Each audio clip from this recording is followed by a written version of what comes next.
të filloj grumbullimi i qumshtit qysh nga ky moment. Kërkojmë kjo sasi e qumshtit e cilat derdhën. Ta kuptoni që çdo fermer me djersën e ballit e prodhon atë qumsht. Me gjithë angazhimet familjare e prodhon atë qumsht. Mos mendoni që e derdhim duke u gjyku në për Facebook e në për rrjete sociale se ne se qenë kemi helmus të këtij populli.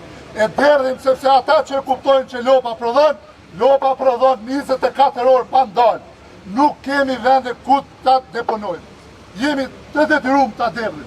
Dikush ka bëj aksione ka fal, dikush e derdh, dikush e fal dhe nuk bën aksione, nuk e bën publike, mos i gjykoni fermert duhet të mbrohen sepse janë shtresa më e çiltër e këtij populli, të cilët me djersën e ballit dhe të familjes tyre prodhojnë për këtë popull. Nuk prodhojnë helm, kuptoni njëherë për gjithmonë. Në 2, kërkojmë nga qeveria urgjentisht të ndalë importin e qumshtit nga vendet e rajonit, me çmime dumping. Për atë arsye ato produkte sot vinë na dëmtojnë neve si fermer. Fermeri është i fundit ai i cili e pson. Në 3. Se favorizohen importuesit dhe jo prodhuesit. Deri kur do të vazhdoj kjo praktikë? Të bëjmë politika një herë mirë ta zgjedhim këtë çështje. Ta zgjedhim këtë problem. Ju garantojmë se gjithë të fermerë sot kanë lënë punë dhe kanë ardhur sot ta shprehin indignatën e tyre në këtë formë të protesta. Në 4, që është shumë e rëndësishme, çmimi i grumbullues i fermerit duhet kthehet në çmimin që kanë qenë para datës 1 maj të vitit 2026.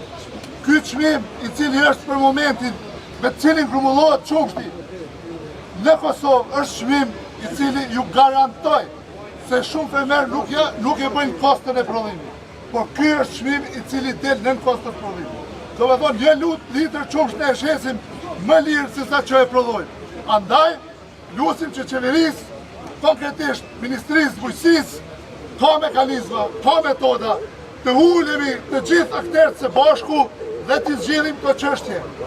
Të lojmë notat personale, të lojmë akuzat njëri ndaj tjetrit, nuk ka vend për akuza, ka vend për prodhim, për fuqizim të vendit. Ky është patriotizmi. S'na ka mbet patriotizmi në Facebook, s'na ka mbet patriotizmi në Sharkia, as në Kong, as kërkund. Prodhoni për këtë vend, patriotizmi jonë është ky. Prodhojmë, zhvillohemi. Edhe përkundër shumë problemeve që s'kemi qasje në fondet Bashkimit Evropian, shumë fermerë këtu investojnë, bëjnë metodat më bashkëkohore të prodhimit bujqësor, në këtë rast prodhimit qumshtit. Ju garantoj që 95% tyre fermerëve të cilët janë në mesin tonë prodhojnë qumsht të cilësisë ekstra. Cilësia ekstra në kupton një qumsht i cili është me ngarkesa bakteriale të vogla. Pra, e të kalojmë edhe regionin, e të kalojmë Serbinë, Maqedoninë, Shqipërinë e them lirisht me cilësitë e prodhimit të qumshtit. Këtë çështje e dinë edhe ministria, nuk e humbim. Ka ndiku që të na japin subvencion për litër qumshtit. Por ndihma kryesore është të na hapin rrugë në mënyrë që ta kontrollojmë tregun ton, të shesim se po ai prodhimet tona. Jo të na sulmojnë tregjet e jashtme me forma të ndryshme duke na bërë probleme të mëdha. Po ashtu duhet të cekim, se duhet rregullohet një herë mirë edhe çështja e tregut brendshëm. Tregtarëve t'ju caktojmë se sa duhet fitojmë nga produktet tona. Ne kërkojmë ta zhvillojmë këtë sektor, e kemi zhvillu, e dojmë me zhvillu ende ma tutje. Ju garantojmë në emër të çdo prodhuesi vendor, qumshti i cili prodhohet fermat tona, nguleni një herë për gjithmonë në kokë. Nuk është helm, është qumsht dhe vetëm qumsht.